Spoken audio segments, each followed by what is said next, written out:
Alors, petite vidéo puisque j'ai fait le tour de tout ce que je pouvais recycler pour les tables de jeu.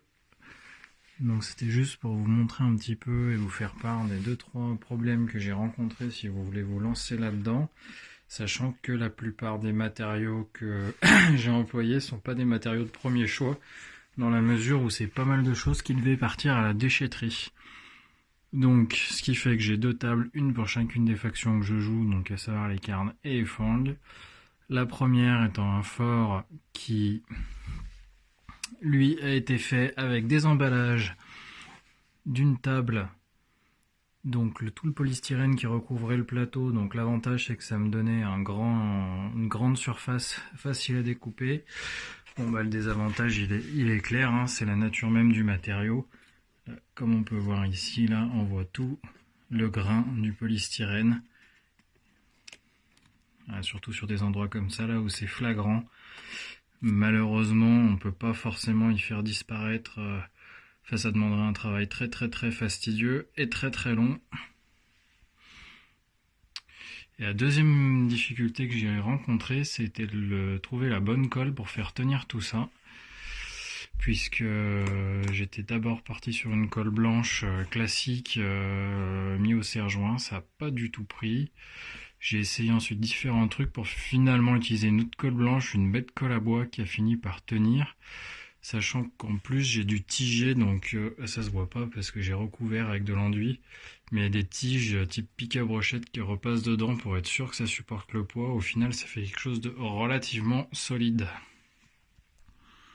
Dans les autres difficultés, bah écoutez, c'est simple, hein, ça va être tous les points blancs.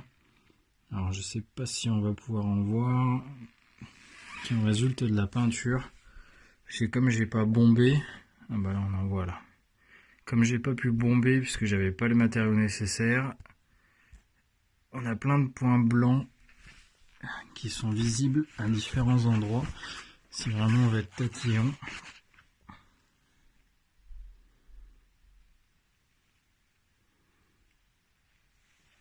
Bon, j'arrive pas à en trouver. Ah, si. Là, on voit bien, là, dans le creux, là où il y a le beige. Hop, juste ici. Là, on voit bien, il y en a vraiment pas mal. Bon, ensuite, la deuxième difficulté que j'ai rencontrée, donc c'est quand j'ai fait la table en elle-même, donc le plateau. À savoir que j'ai utilisé un enduit de récupération des vieux sacs qui traînaient dans la maison lorsqu'on a emménagé, donc je ne sais pas quel âge il avait. Toujours est-il que cet enduit a beaucoup fissuré au séchage. Je me suis retrouvé avec des grosses craquelures. Surveillé dans le temps, puisque là vous voyez on voit déjà la couche on va dire inférieure, donc vraiment la couche de l'enduit sous le sable. Et c'est possible que dans le temps ça éclate au fur et à mesure des transports. Et ça on peut le revoir à différents endroits si on est attentif. Et puis pareil, j'avais très peu de bombes noires à ma disposition, donc ce qui s'est passé c'est que j'ai certaines zones qui malheureusement ne sont pas très bien couvertes.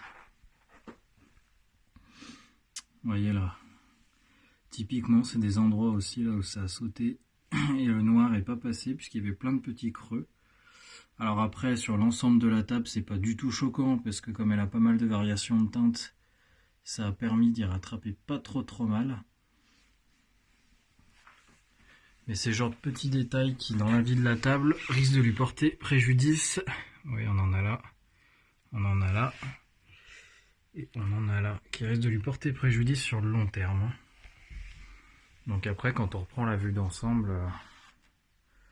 de toute façon, la table, elle présente pas trop mal. Donc pour du matériel de récupération, c'est plutôt bon. Voilà. Et maintenant, on va passer à la table Fang.